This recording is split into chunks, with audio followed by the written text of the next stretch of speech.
Bueno, Lu, ¿querés poner el video?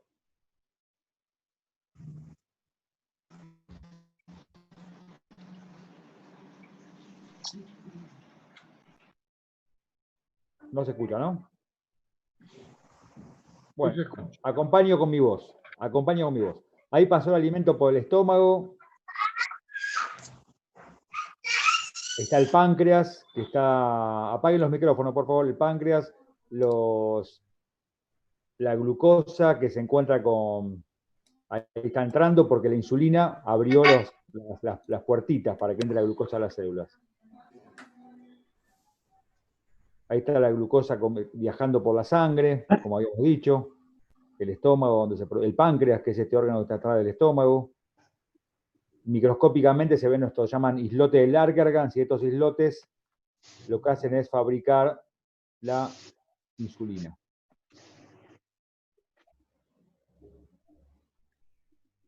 El tema que hay que considerar es cuando falta la insulina, entonces lo que ocurre en la diabetes es el nivel elevado de glucemia en sangre, y según el tipo y la gravedad de la enfermedad, la diabetes puede tratarse con alimentación, con actividad física o con medicamentos que pueden ser antidiabéticos orales y o insulina. Ahí está. Entonces, volvemos a las diapositivas. Lo que pasa en la diabetes es que este órgano que antes funcionaba, está en la diabetes. Tenemos dos tipos de diabetes. La diabetes tipo 1, que es la que aparece acá, donde hay una lesión del páncreas. Alguna de estas causas puede ser una causa de una infección, puede ser algo tóxico, puede ser distintas causas en que este páncreas deje de funcionar. Esta fábrica que fabricaba insulina deja de fabricar insulina. Por ende, deja de fabricarse llaves, no hay más llaves, y por ende lo que tenemos es las puertas de las células cerradas con la glucosa que se queda acumulando en la sangre. Entonces, la hiperglucemia, esta glucosa que viene con los alimentos, que pasa a la sangre a través de la absorción del tubo digestivo, no puede entrar en estas células porque esta puerta está cerrada, porque no hay llaves que la abran. Estas llaves, que son la insulina, eran fabricadas por el páncreas. Este páncreas fue lesionado por alguna de estas causas que muchas veces no se sabe si es un virus, si es una enfermedad, son anticuerpos. Hay distintas causas en general en la diabetes tipo 1.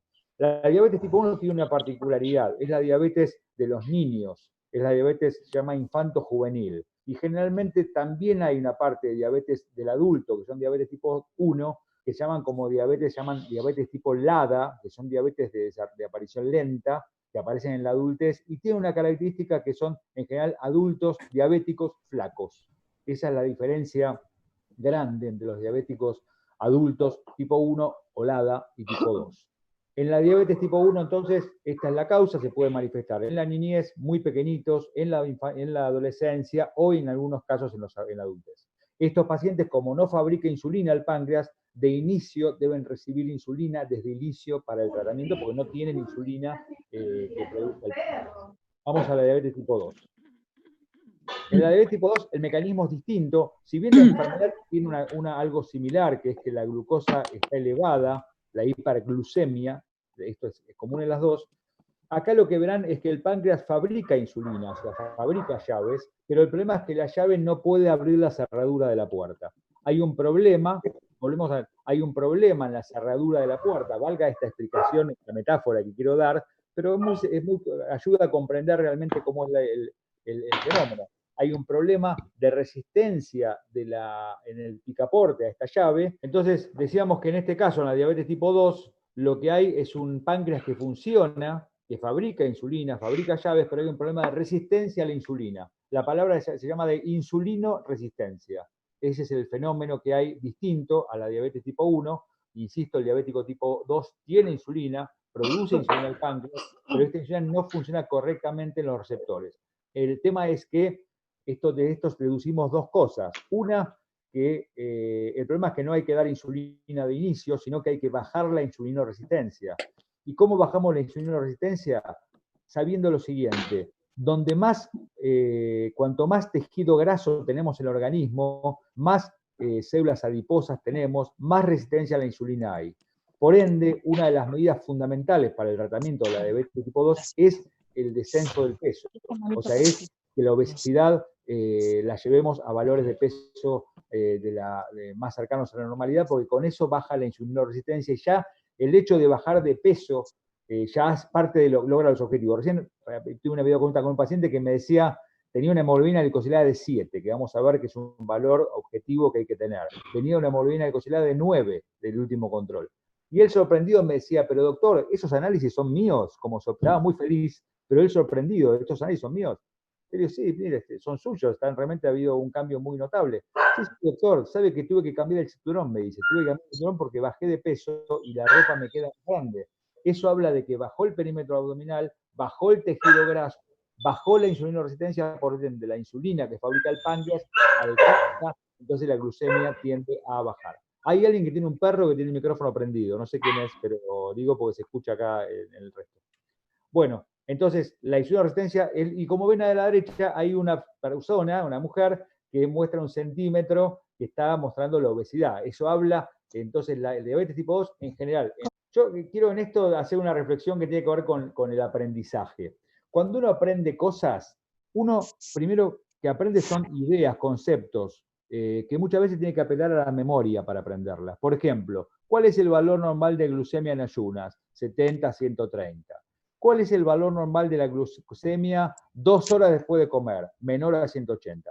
Hay que memorizarlo, anotarlo en algún lugar, pero es clave saber que la glucemia entre 70 y 130 es normal en ayunas y que después de comer, cuando hablamos de comer, es 2 horas después de comer, la glucemia aún es normal hasta 180. ¿Por qué? Porque la glucosa que entra en los alimentos, en las primeras 2 horas aumenta la glucosa en la sangre y después desciende. Todas las personas que no tienen diabetes tienen glucemias, digamos, en las 2 primeras horas algo elevadas, ¿no? Uno no pretende a la hora o tener 110 de glucemia después de comer. El valor normal es 180. Y por eso, ya me adelanto en algo, cuando veamos el tema automonitoreo, es importante no automonitorearse en cualquier momento del día, sino que Entonces, los valores normales de glucemia en ayunas son 70 a 130, ya me está diciendo que menos de 70 es hipoglucemia, menos de 70 es hipoglucemia, está muy baja, y cuando es más arriba de 130 ayunas, estamos en hipoglucemia. Y después de comer, hasta 180 es normal. ¿Qué factores influyen en la glucemia? Esto es muy importante. El ejercicio, la ingesta de comida, los medicamentos como la insulina y el estrés y las infecciones. ¿Por qué es importante esto? Porque como ustedes van a ver, cuando hacen actividad física, si ustedes se toman la glucemia, supónganse a las 4 de la tarde, y van a caminar, y caminan 1 hora, y se toman la glucemia a la hora, la glucemia va a bajar, porque el ejercicio hace que la glucosa pase al interior de las células musculares, que son las que se activan para hacer la actividad física, y consumen esa glucosa, por ende la glucemia baja. La ingesta, si yo estoy en ayunas y me tomo un Nesquik, digamos, la glucemia va a subir, digamos, porque esa glucosa lógicamente está pasando del alimento a la sangre. La insulina va a hacer que baje la glucemia, porque lógicamente hace que la glucosa pase a las células. Y el estrés y las infecciones es algo que me detengo porque, sobre todo, hay algunas infecciones, como las infecciones urinarias, como las infecciones en la boca, las infecciones dentales, que pueden hacer la causa a veces de que la glucemia se eleve o cualquier otra infección. Supongamos una persona que está con una apendicitis, una neumonía, algunas de las infecciones pueden generar aumento de la glucemia. Y el estrés es más difícil de medir, pero también se menciona porque, lógicamente, el estrés es más difícil de decir cuándo estamos con estrés y cuándo no. Si hoy pensaríamos que estamos todos como un intenso estrés psicosocial por la situación que estamos atravesando, y eso no implica necesariamente que aumente la glucemia. Pero uno también puede tener en cuenta, en esta palabra estrés, habrá que reflexionar qué incluimos. Pero algunos dicen que los nervios aumentan la glucemia, muchas veces los pacientes dicen esto. Bueno, habrá que ver. Muchas veces uno podría primero pensar si no tiene que ver con las otras causas, como qué tipo de alimentación, con el sedentarismo, qué otras causas pueden estar jugando. Pero saber que estos factores influyen en la glucemia, el ejercicio, la ingesta, la insulina y el estrés y las infecciones. ¿Cuál es la que sigue? Bueno, entonces, ¿cuáles son los valores normales de azúcar? De vuelta, vemos ahí la normoglucemia, la del medio, entre 70 y 130 en ayunas y menor de 180 miligramos de 2 horas después de comer. Para la derecha, entonces la hiperglucemia, cuando hay más cuadraditos de azúcar dentro de ese canito rojo que es una arteria. Y para el otro lado, la hipoglucemia, cuando es menor de 70. Esto es conocimiento, número, hay que memorizarlo, la memoria, hay que saber que menos de 70 es hipoglucemia. ¿Por qué tengo que saberlo? Porque cuando veamos hipoglucemia, el paciente debe saber reconocer la hipoglucemia, debe saber que el número es menos de 70, debe saber cuáles son los síntomas, debe saber cómo corregirla y debe saber las causas. Y lo mismo debe saber que por arriba de tal valor ya estamos hablando de un valor elevado. La que sigue. Bueno, ¿qué síntomas puede tener al inicio, digamos? Y estos son, muchas veces forman los síntomas que las personas tienen por lo cual pensamos que tienen diabetes. Una es tener mucha sed, ¿no? Cuando la glucemia está muy alta, y se menciona un valor de 180 miligramos porque se sabe que cuando la glucemia es mayor de 180 miligramos, empezamos a perder glucosa por los riñones. Empieza a aparecer glucosa en los riñones, en la orina, glucosuria se llama eso. Entonces, como la glucosa se va por la orina, la glucosa tiene una acción que se llama de ósmosis. Ósmosis significa que atrae agua. Entonces, cuando yo tengo mucha pérdida de glucosa en la orina, lleva mucha agua y hace que orine mucho. Eso se llama poliuria. Entonces, la persona cuando está con el azúcar la glucemia elevada, tiene orina muchas veces, orina mucha cantidad, por ende se pierde líquido, por ende tiene mucha sed, tiende a tener a veces mucha hambre porque tiene la glucosa que no entra a las células y tiende a bajar de peso. Una persona diabética que está, por ejemplo, es bastante habitual que una forma de debut de la enfermedad es que pierda mucho peso. O un diabético que está mal controlado puede bajar de peso, mucho peso. Y otra cosa como la energía que necesitamos para vivir, desde la glucosa, también el decaimiento, digamos, la falta de energía, el cansancio. Algunos dicen que tienen algunos síntomas en la visión, y a veces la diabetes se manifiesta por las complicaciones directamente, ¿no? Se manifiestan por una lesión en el pie o por una enfermedad coronaria o por otras maneras. Pero los síntomas cardinales serían estas se dice las 4P, ¿no? La pérdida de peso, la poliuria, el orinar mucho, la polidipsia, que es la tener mucha sed y mucho hambre. Esos son los síntomas. Y los valores que dijimos. La que sigue. Entonces, acá cuando hablamos de factores de riesgo significa, acá esto es importante detenernos, ¿no? Porque acá nosotros estamos hablando con todos ustedes que ya tienen diagnóstico de diabetes, pero hoy se está tratando de trabajar para diagnosticar antes a las personas con diabetes y poder prevenir la diabetes, poder evitar o postergar la diabetes. Entonces, se sabe que las personas que tienen algunos de estos factores de riesgo tienen más probabilidad de tener diabetes en el futuro. Y es importante esto, sí, porque es importante porque nosotros podemos prevenir que de alguna manera ese páncreas no claudique, no deje de fabricar insulina, o podemos disminuir la resistencia a la insulina para que no se manifieste la diabetes. La diabetes es como una etapa, pero ya tiene algunas etapas previas que podemos identificar para prevenirla. ¿Cuáles son? El sobrepeso y la obesidad, por eso el gran desafío de trabajar sobre la obesidad y el sobrepeso. La edad, digamos, la diabetes aumenta la prevalencia mayor de 45 años, la circunferencia de cintura aumentada, hay personas que tienen una obesidad con una distribución del tejido graso bien a nivel abdominal, tienen más resistencia a la insulina. El sedentarismo es un factor de riesgo de diabetes, por eso la importancia de la actividad física, por eso la importancia de incorporar los hábitos de actividad física. Por eso hoy que la ciudad tenga posibilidad de hacer bicisendas o tener parques, digamos, la actividad física incorporando a la vida cotidiana para prevenir la diabetes. Los antecedentes familiares de primer grado de diabetes. Generalmente en la diabetes tipo 2 hay un antecedente de diabetes en la mamá, en la abuela, en la tía. Siempre hay porque es una enfermedad donde la herencia tiene una importante componente. En la diabetes tipo 2. No pasa eso en la diabetes tipo 1.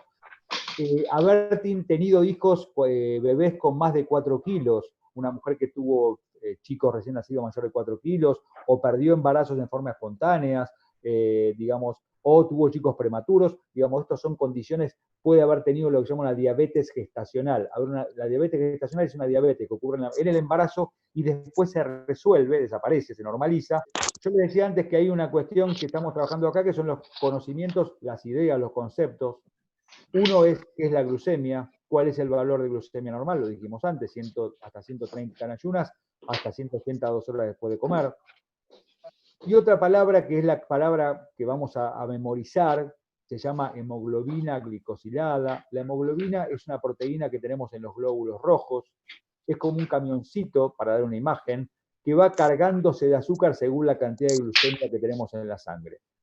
Cuando la cantidad de glucemia es normal, la hemoglobina glicosilada da un valor que es igual o menor a 7. Cuando la hemoglobina glicosilada da un valor mayor de 7 es porque encuentra mucho azúcar en la sangre, mucha glucemia, entonces empieza a aumentar el valor. La hemoglobina glicosilada, la diferencia que tiene con la glucemia es que la glucemia es, imagínense cuando ustedes se sacan un análisis de laboratorio o se hacen el automonitoreo, se pinchan el dedo, es como una fotografía de la glucosa, de la glucemia que tienen en ese instante. O sea, ustedes en ese instante se pinchan el dedo, tengo 130 de glucemia.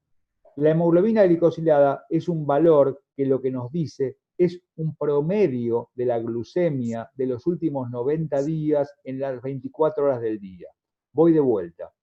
La hemoglobina glicosilada es como que si me mostrara la película de los últimos 90 días, pero me hace un promedio. Un promedio significa la suma de los distintos valores que tuvo la glucemia a lo largo de las 24 horas de los últimos 90 días y los divide por el número de valores. El promedio para los que son futboleros es la forma en la cual los equipos se van al descenso, cuando tienen un promedio bajo de puntajes de los últimos 3 campeonatos. Por más que en el último campeonato salga campeón, como salió campeón Tigres, se fue al descenso porque venía con valores malos en otros campeonatos. La hemoglobina glicosilada sería eso, el promedio. Y esto quiere decir, por más que yo me cuide en el último mes, si yo los 2 meses anteriores venía mal, la hemoglobina glicosilada me va a dar mal y me voy a ir al descenso, como Tigre. Digamos. Quiero decir en ese sentido que la glucemia me puede dar un valor adecuado a la mañana, pero me puede dar la hemoglobina glicosilada elevada porque los controles venían... Ah, está mostrando un coso, un video. O sea, como todo bueno, ahí hola Vilma, ahí la vemos que la Hola. el micrófono. Bienvenida. Hola, Vilma. buen día. Muchas gracias.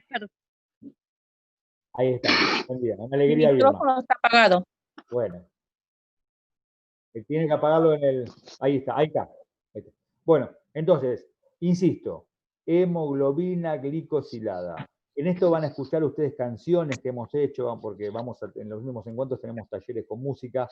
Acá quien les habla ha hecho algunas canciones sobre la hemoglobina glicosilada con distintos ritmos, pero va a aparecer permanentemente esta palabra, porque, por ejemplo, vuelvo a la consulta de hoy con este paciente que le dije tiene una hemoglobina glicosilada de 7, y cuando ustedes escuchen que tienen hemoglobina glicosilada de 7, hay que estar muy contentos, porque están logrando los objetivos.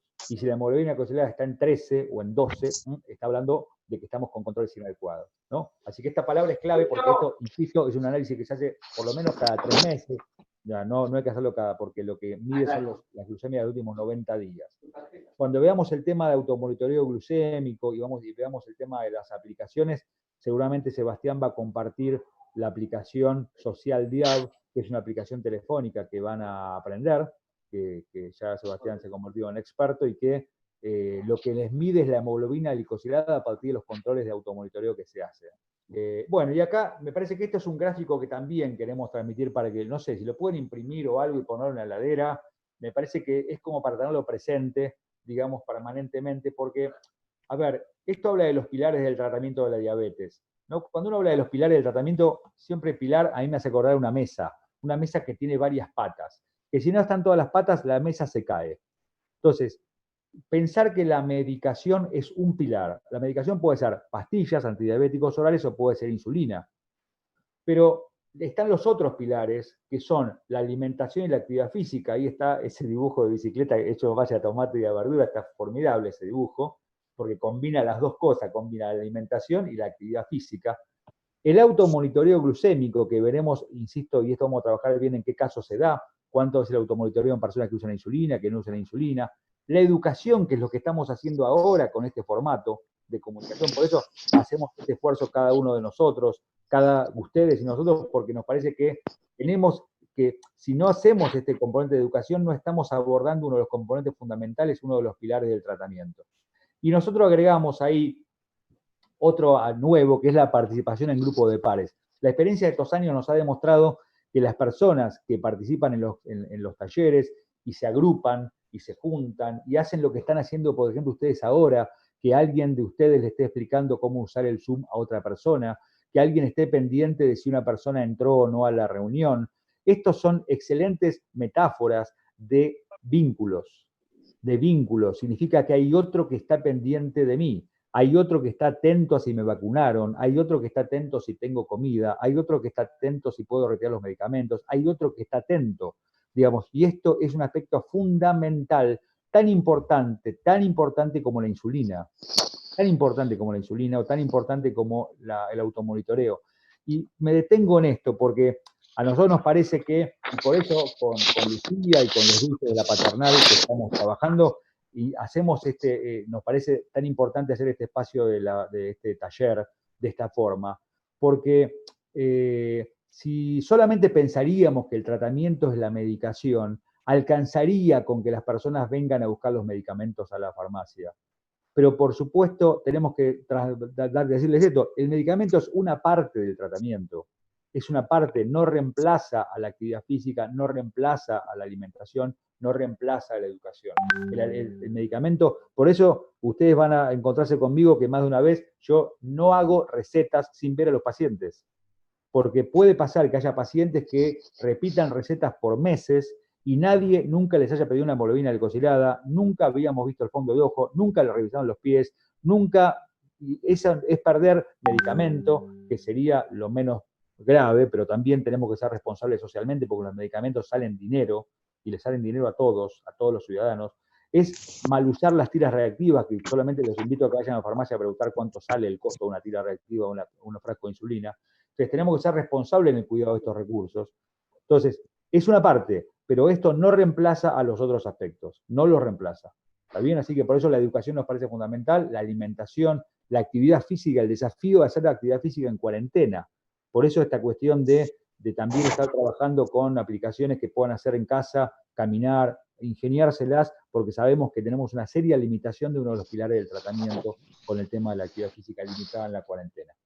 Pero insisto, esto también, imprímanlo, pónganlo en la heladera y véanlo permanentemente.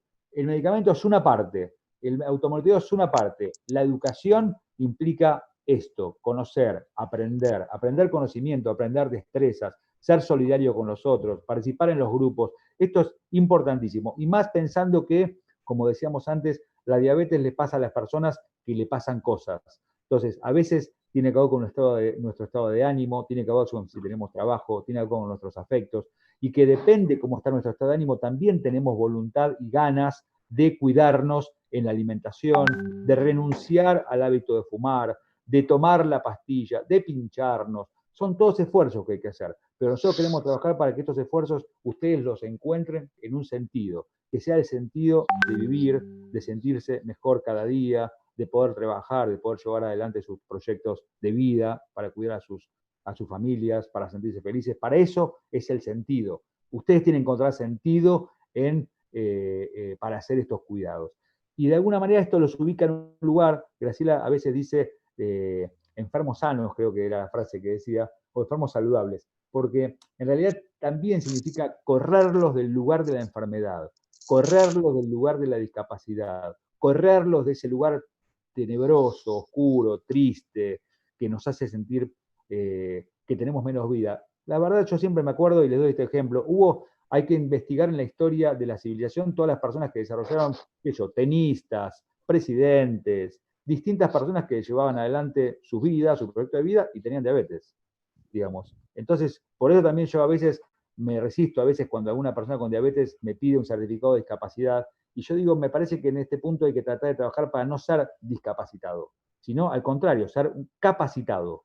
Estar capacitado para poder llevar una vida activa adelante, digamos, con todos los proyectos para llevar, para hacer.